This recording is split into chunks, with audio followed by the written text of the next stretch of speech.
Mesdames, Messieurs, bonsoir. Deux décrypteurs pour décortiquer l'actualité de la semaine écoulée. C'est le concept de Club Média 7. Club Média 7 qui reçoit, comme d'habitude, des journalistes et analystes politiques. Ce soir, j'ai le plaisir de recevoir Julien Kitty, analyste politique. Julien Kitty, bonsoir. Bonsoir Lénaïque, heureux de retrouver un petit espace d'expression sur votre plateau. Pour lequel j'ai beaucoup de considération et ce ne sont pas des fleurs que je vous jette simplement, vous le savez très bien. Merci bien. Christophe Agon, directeur général du quotidien Info Matin. Christophe Agon, bonsoir. Bonsoir Lénaïque, bonsoir à tous les amis téléspectateurs. Pour sacrifier à la tradition, nous démarrons avec la revue de presse hebdomadaire de Marcela Rossi.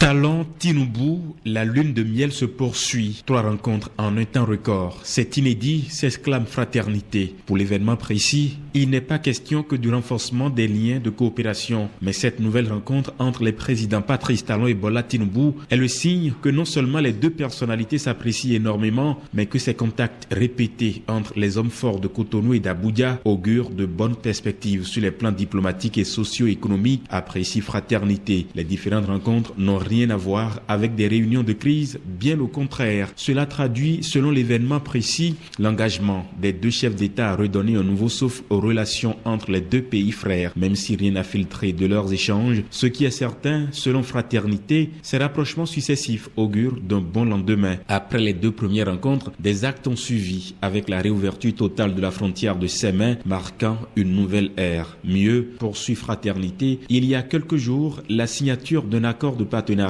entre les chambres de commerce et d'industrie des deux pays est venue revigorer les relations entre les États. En tout cas, les lignes bougent et peut-être même plus. À peine sorti d'une visite chez le nouvel homme fort du Nigeria, le président Patrice Talon a reçu dans la soirée de ce mercredi l'homme d'affaires Aliko Dangote. Incontestablement, estime Fraternité, les échanges entre les deux personnalités devraient être assez fructueux au regard non seulement des relations auparavant tendues, mais aussi le récent rendez-vous manqué de Patrice Talon à l'inauguration de la raffinerie de Dangote. À ce rythme, il ne serait pas étonnant que l'axe Cotonou-Abuja accouche de belles surprises, conclut le journal. Tinubu, c'est aussi le nouveau président de la CEDEAO qui veut protéger la démocratie. Sans démocratie, il n'y a pas de gouvernance, il n'y a pas de liberté, il n'y a pas d'état de droit. Nous ne permettrons pas qu'il y ait coup d'État après coup d'État dans la sous-région ouest-africaine, a déclaré Bola Tinubu le week-end dernier. Le Nigérian promet de s'opposer au coup d'État militaire. Il insiste notamment sur le fait que la démocratie était la meilleure forme de gouvernement, bien qu'elle soit très difficile à gérer. Dans un discours musclé, le successeur du président de la Guinée-Bissau à la tête de la CEDEAO a durci le ton contre les changements anticonstitutionnels, rapporte Fraternité. Mais il manque une épice à la soupe proposée par le nouvel homme fort de l'organisation et cela suscite une légitime interrogation. Suffit-il d'éradiquer les coups d'État pour que vive la démocratie dans l'espace CEDEAO? Non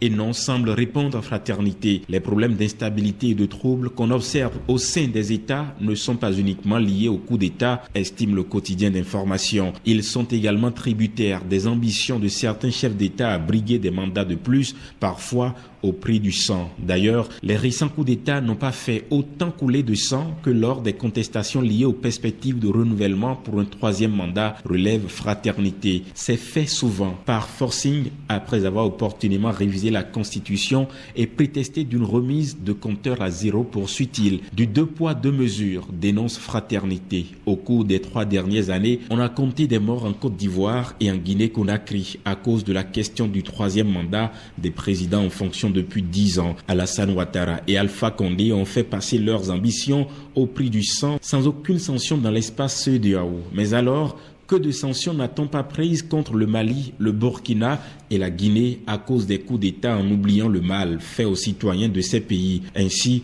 pour des péchés qu'ils n'ont pas commis, ils ont été obligés de boire le calice jusqu'à la lie. Pendant ce temps, poursuit Fraternité, pour illustrer, dans des pays comme le Togo, aucune inquiétude n'est à signaler. Pourtant, ce pays n'a jamais connu d'alternance démocratique et son président Faure Gnassingbé, qui est au pouvoir depuis 18 ans, est à sa 4e mandature à la tête du pays. Face à cette injustice notée au nom de la souveraineté, les organisations sous-régionale ne trouve rien à dire, regrette Fraternité. Et le parrain de Lagos est en train de recevoir un pied de nez de l'archange de Bangui. Comme en Afrique de l'Ouest où il doit faire face au pouvoir militaire, le président de la CEDEAO sera également confronté au 3e mandat qui ouvre les longs règnes et dont l'Afrique centrale vit la pleine saison avec la récente 3e candidature à sa propre succession du Gabonais Ali Bongo Ondimba et bientôt du Centrafricain Faustin Archange Touadéra, en chacutant la loi fondamentale de son pays pour s'ouvrir un large boulevard vers la présidence à vie. L'archange de Bangui voudrait faire un pied de nez au parrain de Lagos qui le s'y serait pris autrement, vers une présidence à vie pour Touadéra,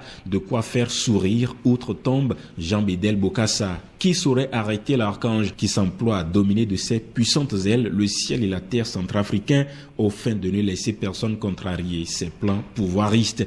Cette fine lame des mathématiques a perdu toute logique selon le pays. C'est à croire que l'agrégé en maths s'est juré de ne plus jamais retourner à la craie ni de ne plus se triturer les méninges pour résoudre les équations les plus complexes. Non, cette vie-là est derrière lui et sans doute un amer souvenir. L'ancien expert en mathématiques devenu chef d'État entend rester président à vie, s'exclame le média burkinabé. En Centrafrique, le projet de nouvelle constitution franchit une nouvelle étape, mentionne RFI. Le référendum sur le projet de nouvelle constitution est prévu dans un peu plus de 2 semaines et, en vue de ce scrutin, le président Faustin Archange Touadéra vient de remettre le projet du test à la direction nationale de la campagne référendaire. La mesure phare concerne le mandat présidentiel qui passe de 5 ans renouvelables une seule fois à 7 ans sans restriction, sans limite. En RCA, l'alternance au sommet de l'État pourra ainsi toujours attendre. Finissons avec la revue de quelques grands titres de la semaine. Le Télégramme, Conseil des ministres du mercredi 12 juillet 2023, Corinne Brunet, nouvel ambassadeur du Bénin près la France. La Nation, prise en charge des personnes dialysées, de nouveaux centres de dialyse fonctionnels. Le Matinal, lutte contre la mauvaise gestion, la justice attaque finalement les dossiers SBEE et CNLSTP. Fraternité, contentieux sur les postes dans les commissions parlementaires, la Cour constitutionnelle fixe le deadline du 20 juillet aux démocrates. Ils sont sommés de désigner les secrétaires manquants. Matin libre, pacification des relations entre le Bénin et le Nigeria 2026 ne se joue-t-il pas? Talon Dangote. Enfin, mais pourquoi maintenant? La Croix du Bénin, diocèse de Lokossa, Monseigneur Anoumou à la rencontre des jeunes et des enfants. Nord-Sud quotidien, relations commerciales Nigeria-Bénin, le dégel. Vive le protectionnisme. Le Télégramme mondial 2026, le Bénin logé dans le groupe C avec le Nigeria et l'Afrique du Sud.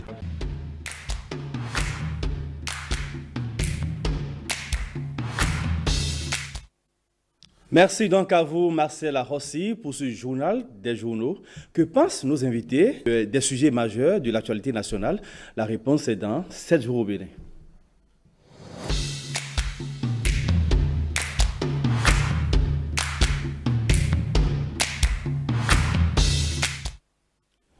Jules Léankiti, on note actuellement une embellie des relations entre Cotonou et Abuja, ce qui n'était pas le cas par le passé, un passé très récent d'ailleurs.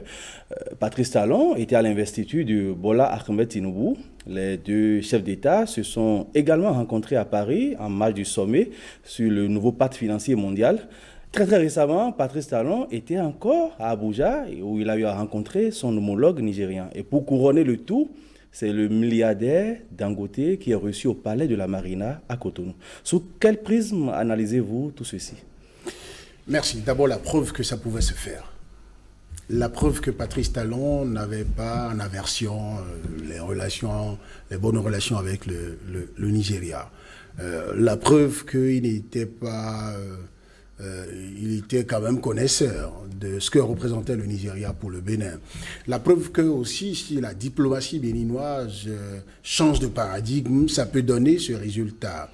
Et donc, ce timing dans lequel tout ça s'est passé, vous voyez, c'est quand même un record dans les annales de la diplomatie que deux chefs d'État se rencontrent plusieurs fois, 2-3 fois, en si peu de temps. Ensuite, qu'au Nigeria, un certain Aliko Dangote vienne rencontrer Patrice Talon, non seulement c'est la confirmation de ce que tout le Nigeria, si je dois m'exprimer ici, adopte le Bénin et est prêt à faire dans un partenariat responsable avec eux. Mais c'est d'autant plus frappant que ça n'a échappé à personne, que Dangote est sorti plusieurs fois il y a quelques années ou quelques mois pour dire tout ce qui le fâche contre le Bénin de Patrice Talon. Ce sont ces camions qui ont des difficultés à passer le Bénin.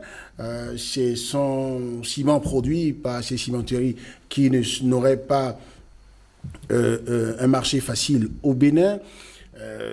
Ceux qui doivent supputer, même amener l'affaire sur le plan politique, ont supputé en disant que Dangote serait plus ami à des opposants de Patrice Talon que lui-même, alors qu'ils sont opérateurs économiques. Et il se dit également que, et ça c'est pas faux, j'y crois beaucoup, qu'au Nigeria, la structuration de l'espace économique est telle que lorsque vous êtes élu président de la République fédérale, eh bien, les opérateurs économiques les plus puissants, c'est eux que vous rassemblez, vous entendez sur la charpente comment vous allez réorienter l'économie. Parce que là-bas, il y a des domaines où il y a des patrons, d'accord, reconnus par l'État comme tels, et c'est ceux-là qui créent la richesse, qui booste l'économie. Alors, donc, j'observe que le Bénin, qui montrait de la résilience, de la fermeté sous Boari, parce qu'on voulait regarder le Bénin avec beaucoup de condescendance, c'est retenu jusqu'aujourd'hui que les frontières bénino-nigérianes avaient été unilatéralement fermées par le Nigeria. Donc, que le Nigeria soit le grand géant, que le Bénin soit le petit à côté, mais écoutez, Patrice Talon n'a pas tenu la main à ceux qui ont tracé les frontières à l'issue de la conférence de Berlin. C'est pas lui qui a voulu que le Bénin soit la terre de Béhanzin, Kaba et autres, et différent du Nigeria, même si, au niveau des peuples, eh bien, et c'est le ciment qui fait que, même si des dirigeants nigériens et béninois décidaient de se faire des caprices et de ne pas s'entendre, ils finiront par s'entendre. Ça... Julien Kiti, on va y revenir en profondeur. Christophe Agon, un renouveau des relations entre le Bénin et le Nigeria. Julien Kiti l'a eu à évoquer. Il y a eu un temps la réouverture des frontières qui séparent les deux pays. L'élection de Bola Ahmed Tinubu aurait-elle, à votre avis, changé la donne et favorisé cette rencontre Talon Dangote? Non, moi je dirais tout simplement qu'il fallait ça parce que tout simplement le président de la République, Bola Tinubu, qui est élu, semble quand même comprendre, parce que c'est un homme des affaires, comme Patrice Talon.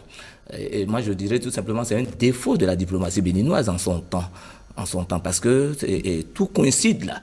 S'il vous plaît, on change le ministre des Affaires étrangères, un nouveau ministre est installé.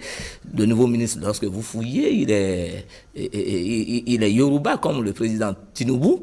Voilà. Donc, je crois quand même que c'est celui-là qui a pu booster encore les relations. Et moi, je remercie le chef de l'État aussi en son temps, parce que les gens ont tendance à voir le Bénin comme un petit pays. Lui il dit non, le Bénin est un grand pays, donc pas d'influence à l'égard de mon pays. Il a tenu bon jusque-là, mais mieux vaut tard que jamais, comme les gens le disent. Moi, je salue beaucoup plus la diplomatie béninoise. Je salue aussi la diplomatie de l'État nigérien qui pouvait continuer par fermer ses frontières, dit bon, vous avez tenu tête jusqu'à la fin du mandat, on va voir. Donc, les deux pays quand même sont à saluer et vivre la diplomatie. Qu'est-ce qui a pu favoriser ce dégel? Bon, je crois quand même il y a la main tendue du chef de l'État. Ça, là, il faut reconnaître, parce qu'au départ, l'entame déjà, les relations entre le chef de l'État et Aliko Dangote n'étaient pas au beau fixe. Bon, le chef de l'État jugeant, protestant, que Dangote était beaucoup plus proche d'un opposant, d'un opérateur économique que vous connaissez très bien. Alors, là, c'est votre lecture personnelle. Voilà, c'est une lecture personnelle. Je n'ai pas une preuve formelle que c'est ça. Mais par la suite, vous voyez, on a préféré prendre du ciment de la Chine au lieu de prendre ça à côté, c'est à 28 km de nous. Voilà. Aussi, peut-être, cela a expliqué aussi l'absence, peut-être, sur le plan diplomatique du président de la République à l'inauguration de la raffinerie de Dangote. Bon, je crois quand même que tout cela est conjugué désormais au passé. Je crois qu'ils se sont compris, c'était des mésententes. Ils sont entre États, il faut toujours s'entendre. Et je suis sûr que c'est le dégel de la situation par rapport à ce qui se passe aujourd'hui, que ce soit au Nigeria ou au Bénin. Ce rapprochement Talon Dangote repose sur des béquilles. Talon Tinubu, c'est le milliardaire Dangote qui est venu à Cotonou. C'est un acte fort. Non, je ne le regarde pas comme ça. Parce que si vous voulez qu'on reste sous le prisme de milliardaire, Talon n'en est pas moins. D'accord? Et Patrice Talon qui rencontre Dangote avant d'être rencontre président de la République du Bénin et opérateur économique majeur, grosse ou première fortune africaine, c'est d'abord rencontre en deux opérateurs économiques majeurs du continent. Quand on refait aujourd'hui le classement des grosses fortunes africaines, quand on va citer Dangote, Talon ne sera pas très loin. Mais Talon est président de la République. Vous voyez, il y a un jeu très élégant au plan diplomatique qui s'est joué. Tinubu qui rencontre Talon en mode officiel, d'accord. On peut considérer que c'est la commodité diplomatique. Si le Bénin demande à être à Abuja pour l'investiture de Tinubu, en principe, la diplomatie nigériane ne devrait pas refuser. Ou si la diplomatie nigériane invitait le président Patrice Talon escalité, ça ne devrait pas être synonyme de ce que tout est déjà réglé.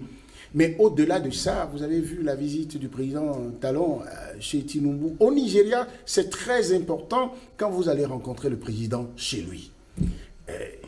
Vous voyez, il a cité tout à l'heure, il a parlé tout à l'heure de la culture de l'ethnie de l'actuel ministre des Affaires étrangères. Sous Yahi Boni, ça a été abondamment exploité. Avant Yahi Boni, pour qu'on ne pense pas que ça a commencé par là, si vous écoutez le professeur Johnny Gay, il vous dira qu'il y a eu des situations extraordinairement compliquées au Bénin qui ont été dénouées tout simplement parce qu'on est allé voir Obasanjo à la maison. Après, il est allé, en tant que président d'abord, après ancien président, il a dit « Qu'est-ce que vous voulez ?» Et on règle. Parce que j'imagine, quand l'actuel ministre des Affaires étrangères ira voir le président Tinubu, vous n'allez pas entendre président de la République. Il va peut-être lui dire baba et puis ça passe. Alors, lorsque le président Patrice Talon rencontre en mode officiel et relaxe le président Tinubu, il lui a marqué déjà beaucoup de considération. D'accord? Preuve que s'il y a le respect mutuel, notre président du Bénin est capable de ces genres de concessions. Alors, qu'est-ce que le président... Non, 30 secondes. 30 secondes. Oui. Qu'est-ce que le président Talon, le président Tinubu fait après? Il s'arrange pour que... Parce que Dangote, on ne me fera pas croire que Dangote est venu à Cotonou sans que Tinubu en sache quelque chose. Alors, il remet le président Talon sur son fauteuil de président de la République, homologue à lui, égal, et c'est Dangote qui vient le voir. Donc Dangote, c'est un opérateur économique nigérian, pas plus, qui vient rencontrer un président de la République du Bénin. Christophe Agon a envie de rebondir sur la question. Avant de revenir à vous, Julien Kéti. Je voudrais dire ceci. Je ne suis pas d'accord du fait que Julien Kéti dise que c'est le milliardaire, l'homme d'affaires Dangote qui est venu voir aussi un homme d'affaires, Patrice Talon. Aujourd'hui, je veux totalement... Non, vous ne m'avez pas bien compris. Voilà, parce que vous l'avez dit. J'ai dit dans les discussions, c'est important pour moi. Non, c'est très sensible. Vous reprécisez vos pensées rapidement et puis on va évoluer dans le débat. Vous pouvez même l'enlever de mes temps de parole.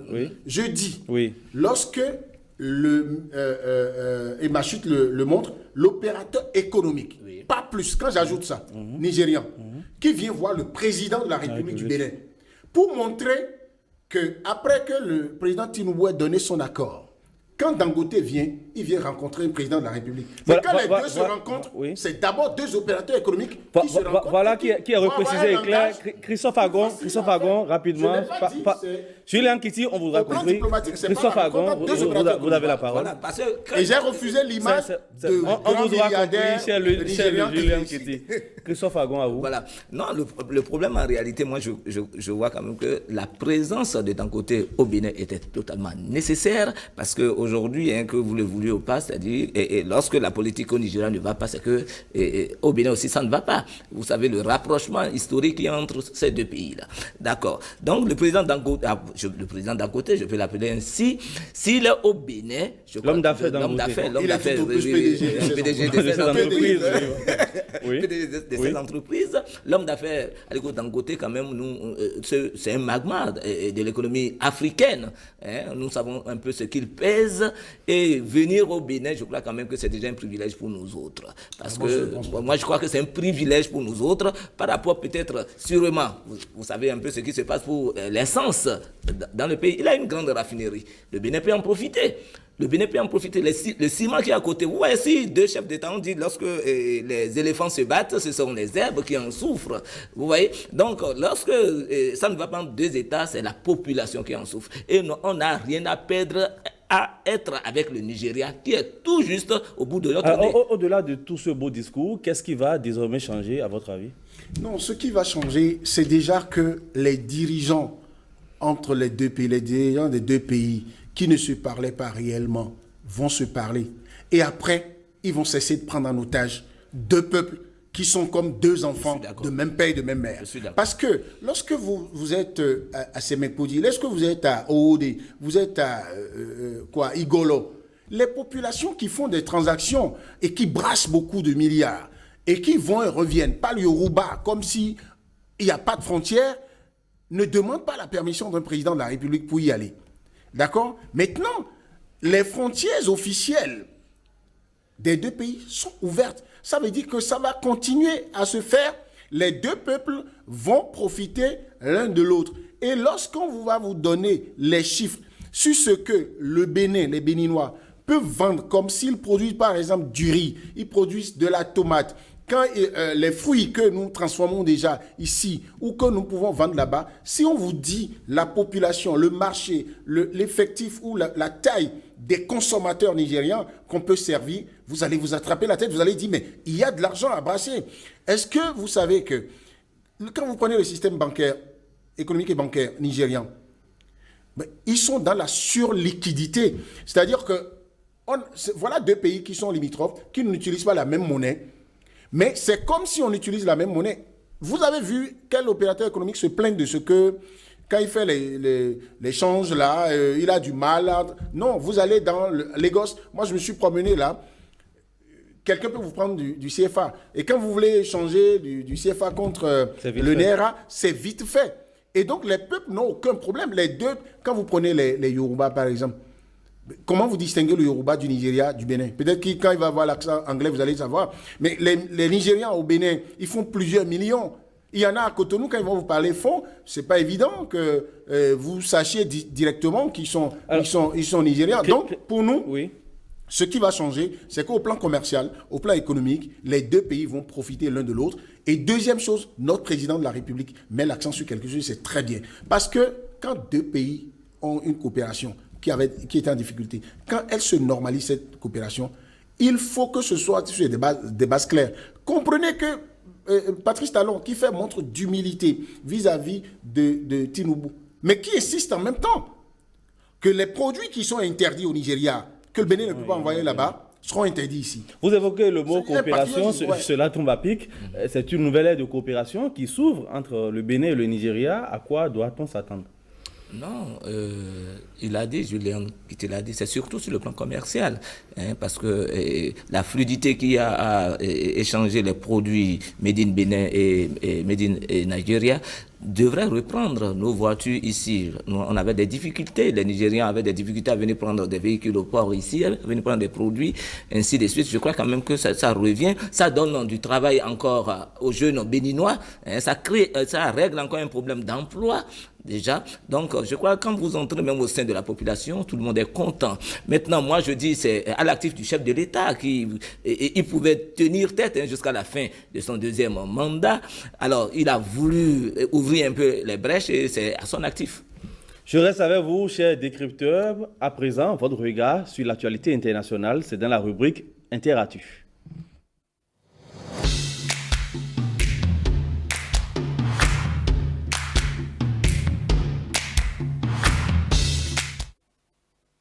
Nous restons avec le Nigeria où l'ex-footballeur de renommée internationale, Augustine Djidji Okocha, est pressenti comme futur probable ministre des Sports. L'information a fait le tour de la toile. L'intéressé, pour le moment, n'a encore reçu aucune note officielle. Christophe Agon.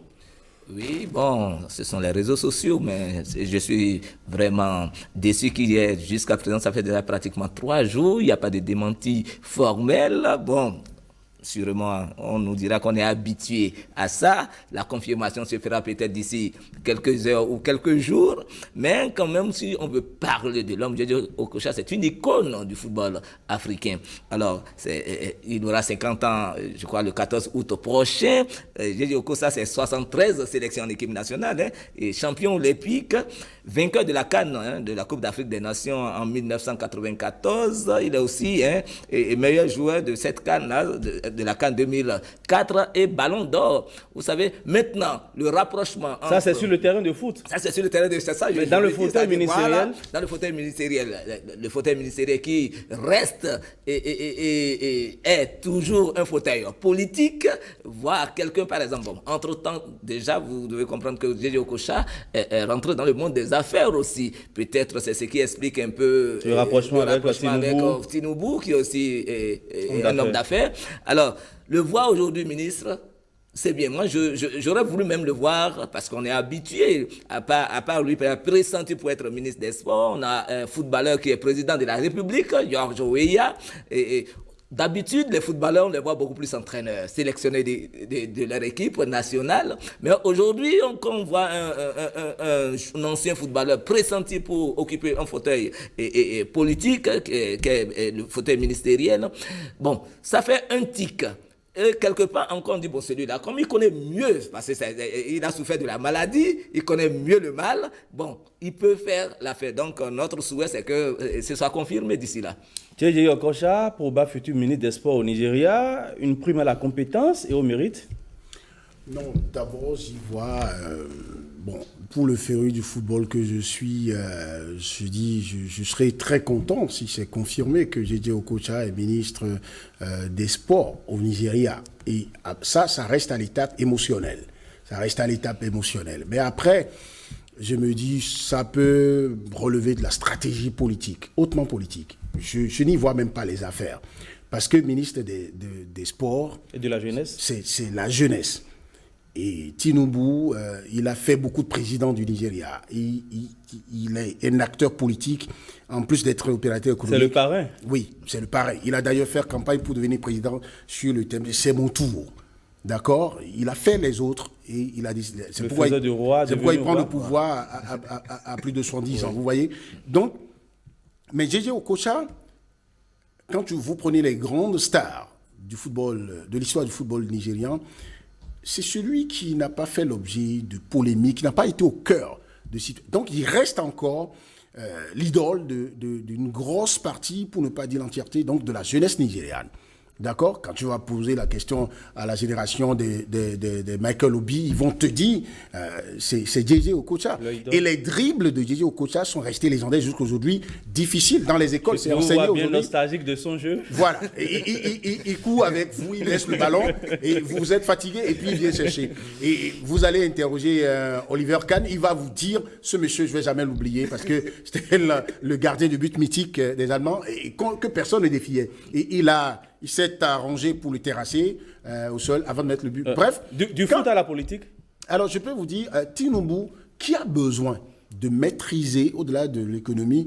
Au Nigeria, c'est pas compliqué. Vous êtes en harmonie avec les grosses cylindrées du système économique et ça va. Mais au plan politique, il a besoin, donc, faiseur de roi qu'il est dans l'âme, même quand il va faire son mandat, il voudra partir, il voudra contrôler le jeu politique. Un Djidji Okocha, si ça marche, ça peut être un as pour pouvoir mobiliser la jeunesse nigériane. Maintenant, j'ai une inquiétude. Et je préfère l'exprimer frontalement maintenant. Je fais le parallélisme avec un certain Youssou N'Dour au Nigeria et au Sénégal. Au Sénégal, qui a été ministre de la Culture. Ministre de la Culture, ça n'a pas marché. Le bilan a été mitigé. Alors que Youssou N'Dour, au Sénégal, c'est un culte. Sur le continent, c'est un culte. Et donc, c'était avec beaucoup d'enthousiasme qu'on l'appelait, Macky l'appelait, pour être ministre de la Culture. Donc, on se disait que tout allait marcher maintenant parce que c'est quelqu'un, comme il le dit dans sa formule, celui qui a souffert du mal, il connaît le mal, le diagnostic est fait donc d'avance, et puis la thérapie va se mettre, elle sera efficace. Non, mais parce que je ne connais pas, je vais être frontal encore là, je ne connais pas le niveau intellectuel de Didier Okocha. On n'a pas besoin de grand niveau pour être bon footballeur, même si aujourd'hui le football devient très scientifique. Mais en plus, il y en a qui ont fait des diplômes après. Mais Didier Okocha, il a aussi un côté extrêmement... Mais même dans les pays développés, on a eu des ministres qui n'ont pas eu un grand niveau intellectuel. Même des présidents. Voilà. Mais pourquoi George Weah est président de la République du Libéria aujourd'hui et ce n'est pas aussi négatif que ça. Mais précisons que George Weah a voulu être président de la République. Il a tenté, après, les gens ont fait le diagnostic, lui ont dit, retourne à l'école. Il est retourné à l'école. Il a fait des diplômes. Après, quand il a échoué une fois, on lui a dit, oui, face à Ellen Johnson Sirleaf, ce n'est pas le même niveau. Alors, il faut faire. Et il est passé après. Maintenant, on peut aussi, s'il devient ministre des Sports, l'avantage qu'il a aussi, c'est que ceux qui tiennent les instances dirigeantes, d'accord, et d'animation du football et des autres sports au Nigeria sont ses promotionnaires ou des gens qui le connaissent. Regardez, c'est dans le même timing qu'un certain Nwanko Kanu est en train de prendre la tête, l'encadrement du mythique club de Niamey, qui parfois a plus d'influence même que l'équipe nationale dans l'animation, dans la tête des Nigériens. Donc tout cela là, autour de Didier Okocha, il peut s'en sortir. Et quand on sait qu'il s'est donné une vie d'homme d'affaires depuis qu'il a pris sa retraite internationale, homme d'affaires aujourd'hui, à l'international, ça demande quand même des compétences. Peut-être qu'en arrière, il a renforcé ses compétences et il peut s'en sortir. Christophe Agon, Didier Okocha, probable ministre des Sports, dites-nous, et si les fruits ne tenaient pas la promesse des fleurs? Ce serait un peu dommage, Mais moi, je ne sais pas l'idée qui se trame derrière la tête du président Tinubu. Je ne sais pas si c'est pour fédérer cette jeunesse-là qui veut faire venir Didier Okocha. Si c'est ça, je dirais que c'est trop tôt. Mais peut-être, il y a aussi un malaise au niveau de l'équipe nationale du Niger, les Super Eagles du Nigeria, qui ont assez de difficultés aujourd'hui à venir à la surface. Aujourd'hui, le football africain est beaucoup plus dominé par le Sénégal et le Maroc. En son temps, le grand Nigeria, le géant de l'Afrique, quand même, qui se retrouve encore à la traîne, je suis sûr que c'est pour rapidement booster ça que le président est en train de choisir, je mets entre griffes, de Didier Okocha pour être son ministre. Absolument. Voilà. Donc, si ça se faisait, ce serait bien, mais si ça ne se fait pas, c'est clair et net, c'est que dans la tête de tout le monde africain, c'est qu'il y a un certain Didier Okocha qui est revenu. Hein, vous voyez, on avait tendance à l'oublier, hein, mais ces trois dernières 72 heures, il est revenu comme notre Maradona en son temps. D'Abuja à Libreville, Julian Kitty, Ali Bongo, qui rêve d'hériter de la longévité politique de son père, est candidat à un 3e mandat. Il a déclaré publiquement, la Constitution le lui permet, mais pourquoi cette actualité fait jaser? Oui, cette actualité gabonaise fait jaser pour 3 raisons fondamentales. La première, c'est qu'il s'agit de Bongo. Ça fait je ne sais combien de décennies. 4. Voilà, donc que les Bongo continuent de diriger le Gabon. Ça fait 5 décennies. Voilà. Alors, plus de 5 décennies, quand même, ça veut dire qu'il y a des générations, des gens qui sont nés, ils ont vu les Bongo au pouvoir, et ils ont eu la cinquantaine, ils sont morts, puisque la moyenne d'âge en Afrique pour mourir, c'est pas si grand que ça, et ils n'ont vu que les Bongo. Ensuite, deuxième raison fondamentale, c'est que les Bongo n'ont jamais pu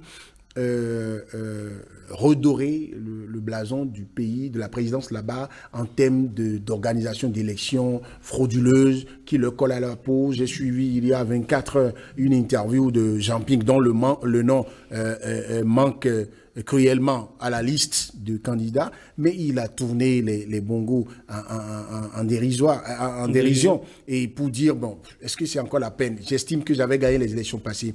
Mais la dernière raison... qui a les cheveux tout blancs maintenant. Voilà, la troisième raison qui est fondamentale, ça saute à l'œil que Ali Bongo ne se porte pas bien. Vous voyez, depuis son AVC... Le collège médical qui l'a examiné a démontré le contraire. Oui, mais vous savez, moi, je ne suis pas médecin. Le collège médical qui a dit qu'il est apte pour exercer les fonctions de président de la République, je respecte sa décision, mais j'observe que Ali Bongo, vous savez ce que moi j'aimais chez lui, ça peut vous paraître bizarre. Sa passion pour le foot? Non. Le rap? La maîtrise du discours et la voix qu'il avait. Ce monsieur, c'est pas le plus élégant type, mais quand il allait, par exemple, j'ai suivi un de ses discours à la tribune de l'ONU, mais je dis, mais oh, j'aime pas qu'on s'éternise au pouvoir, mais j'aime bien ceux qui ont la maîtrise du discours en public. Et il a fait. Aujourd'hui, l'allure qu'il a, c'est vrai, ce qu'on appelle AVC, on le souhaite à personne. Mais quand on le voit, regarde, il y a une image, quand il est allé à l'Élysée une fois où il voulait pratiquement tomber sur le président Macron, les gens ont gardé ces images au projet. Quand c'est comme ça, il ne s'agit plus de Gabon, ce n'est plus Bénin, ce n'est plus Côte d'Ivoire, c'est l'Afrique. Vous comprenez? Ça gêne. Ça gêne. Maintenant il remplit, la Constitution le lui permet. Je suis très légaliste. Les médecins estiment qu'il est apte pour exercer la fonction. Allez à la compétition. Juste que vous savez ce que sont les oppositions politiques dans nos États. Il est parti encore pour un autre mandat. Je présume qu'il va l'emporter. Je souhaite vivement qu'on n'en rajoute pas à ce qui peut faire l'objet de railleries sur l'Afrique en disant qu'il a gagné à 98% ou 99%. Je ne souhaite pas que ça ressemble, même si ce n'est pas loin de l'Afrique centrale, de tous les autres pays qui sont là-bas, où les présidents sont assis confortablement dans leur fauteuil. Ne me dites pas de citer Congo-Brazza, c'est pas moi. Christophe Agon, Ali est encore un peu plus démocrate. Bon, maintenant, vous parlez, dans la revue de presse, on a entendu parler de Touadéra, grand professeur agrégé de mathématiques, et voilà ce dont il est capable. Qui refuse de retourner à la craie. Ça rappelle à s'y méprendre Alpha Condé. Voilà. Christophe Agon, Ali Bongo trimballe encore des séquelles visibles de sa crise d'AVC. Les médecins le déclarent apte et en forme pour parachever l'œuvre entamée. C'est vraiment décevant. Je suis triste, je suis très triste. Je ne sais plus ce qu'il a gagné parce que son père était déjà président de la République pendant plus de 40 ans. Lui, vous savez, au Gabon, c'est des septennats. Donc, il est président depuis 14 ans. Et bon, je ne sais pas, peut-être c'est une constitution taillée à la mesure parce que même quand on dit que c'est-à-dire le nombre de mandats n'est pas limité alors que c'est des septennats. C'est grave, lorsque vous êtes président pendant 14 ans, vous dites que ça ne suffit pas, je peux continuer. Il est maladie de grabataire. Vous voyez, moi, j'ai peur pour lui, j'ai peur pour lui. Moi, c'est le côté santé, je le connais quand même. Je sais que le Gabon, que ce soit sur le plan politique, sur le plan des richesses, le Gabon, tous les Béninois qui ont travaillé au Gabon sont des riches. Au Bénin, ici, on connaît le Gabon, c'est que le Gabon a fait pour beaucoup de Béninois, de compatriotes, mais je dis, ça ne va pas. Et c'est de la raillerie. Et Julien qui l'a dit, les gens vont se moquer de nous. Ça ne va pas. Il peut laisser le pouvoir. Mais ici, l'amour du pouvoir en Afrique, vraiment, je ne sais pas ce que ça devient. Alors, Ali Bongo, président de la République encore, je crois que les élections, c'est le 28 août prochain, qu'il soit encore président de la République, et je ne souhaite pas l'AVC, je ne le souhaite pas. Je le dis encore, je ne le souhaite pas. Et que quelque chose lui arrive pendant ce septennat. Vous voyez un peu là où ils vont amener le Gabon. Il n'aura rien à regarder. Julien, c'est ça mon problème en réalité. Au compteur de la gouvernance de Paul Biya, 41 ans de pouvoir, Sassou Nguesso, 38 ans de pouvoir, 42 ans pour Feu Omar Bongo, dans un environnement politique et sous-régional pareil. C'est normal que Ali Bongo puisse rêver de s'éterniser au pouvoir. Vous n'avez pas cité la Guinée équatoriale. Le grand Théodoro vient de dire. Voilà, et puis, bon, voilà. Quelque part, le Togo aussi. Le Togo. Bon, je me suis limité à l'Afrique centrale. Non, c'est bon, je comprends votre envie de ne pas... C'est comme le comédien ivoirien Aga Lawal qui dit que Ce qui veut dire là, je sais pas, proche de nous, hein, C'est loin, loin là-bas. Il ne parle pas d'ici, c'est loin, loin là-bas. Non, en fait, c'est vrai que le contexte fait qu'il y a quelque chose de tentant. Mais il faut faire la nuance que Ali Bongo, il n'est pas de la génération de Paul Biya. Il n'a aucune raison de dire je décide de m'éterniser au pouvoir parce que Paul Biya est là depuis plus de 40 ans. Un digne fils de son père, oui, mais c'est une aspiration noble. Oui, mais c'est une aspiration noble, mais ça revient à considérer la présidente de la République d'un pays comme un patrimoine personnel, comme un héritage familial. Ce n'est pas normal. On parle d'ailleurs de la dynastie Bongo. Mais il y a quelque chose, il y a une nuance qu'il faut faire. Ce n'est pas un crime de s'appeler Bongo. Ce n'est pas un crime de porter le même patronyme que celui qui a dirigé le pays une fois. D'accord?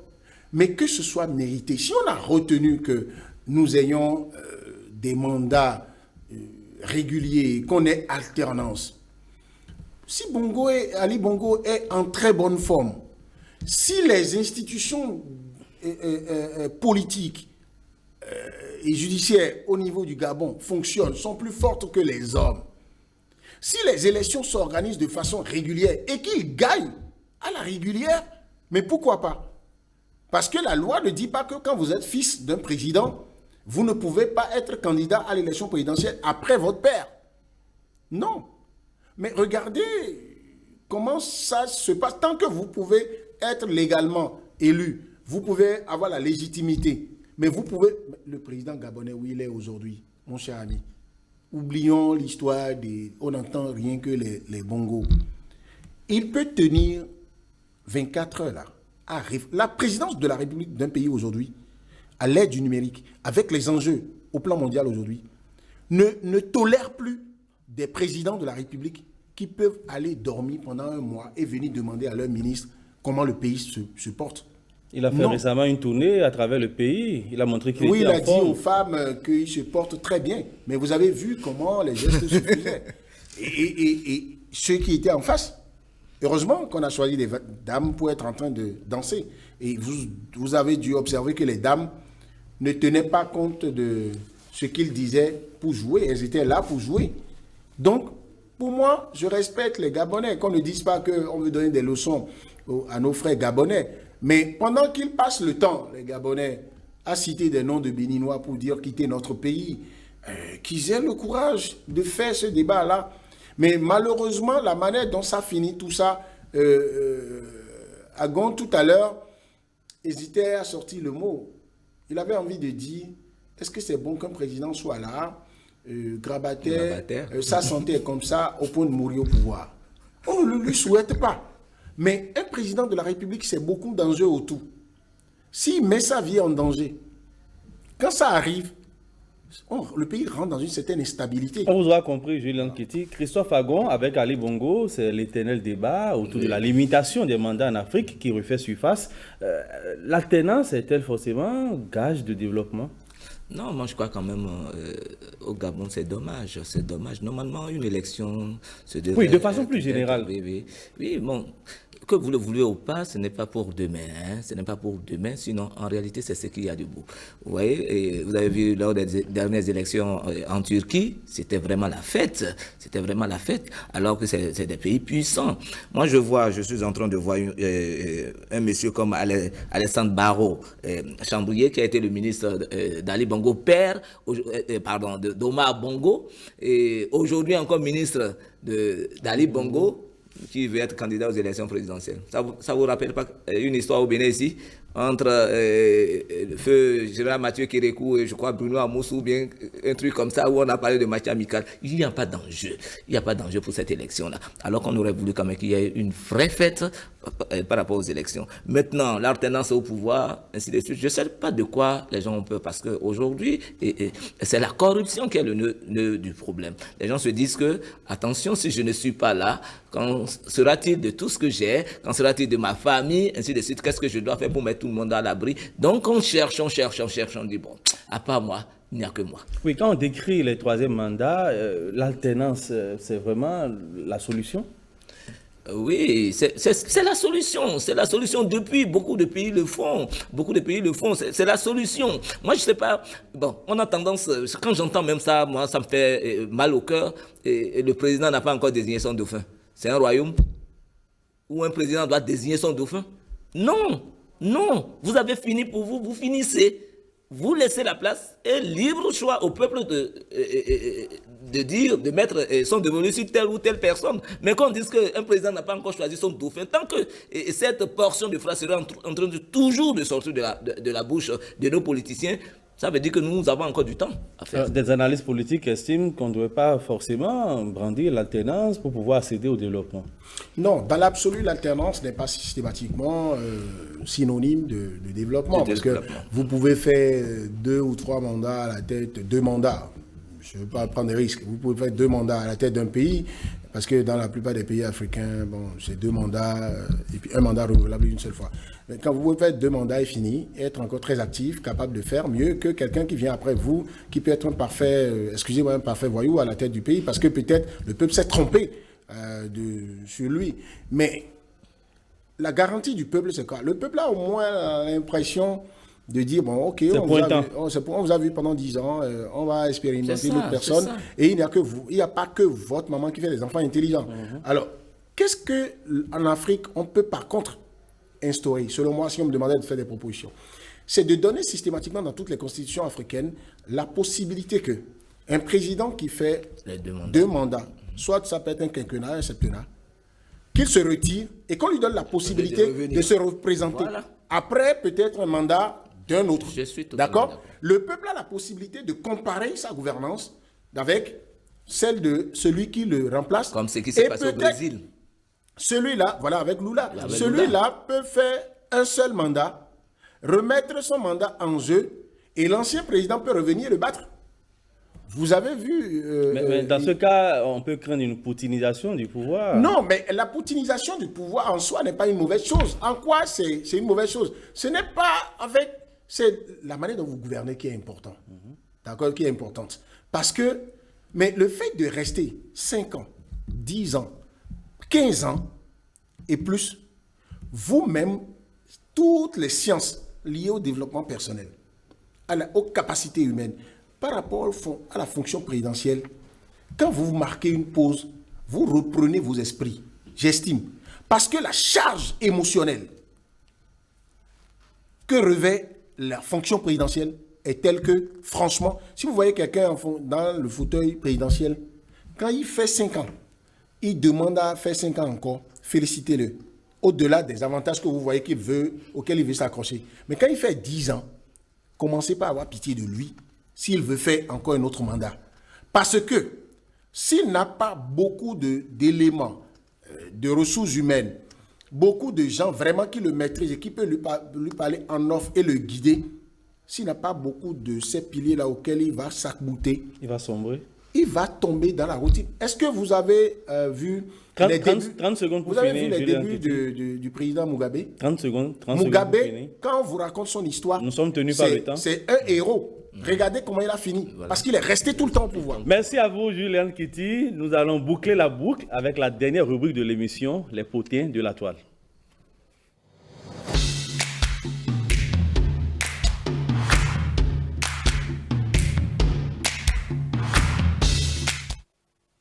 C'est une information qui fait les choux gras des internautes. Christophe Agon, 2 coépouses en sont venues aux mains à l'issue d'une scène de jalousie. Le combat a fini dans un puits.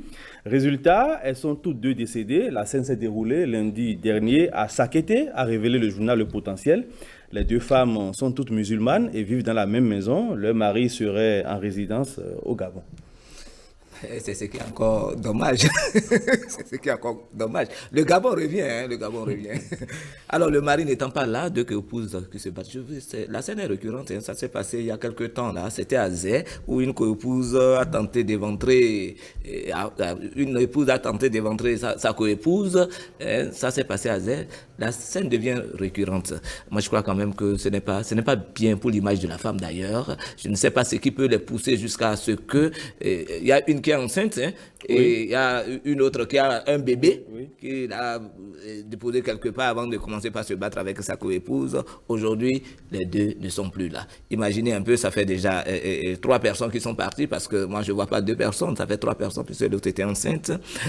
Peut-être que l'homme a encore une autre épouse au Gabon là-bas où on ne sait même pas parce que lui, il n'est même pas ici. Donc c'est déjà un manque pour la famille des deux victimes, mais ce sont des choses qu'on doit décourager.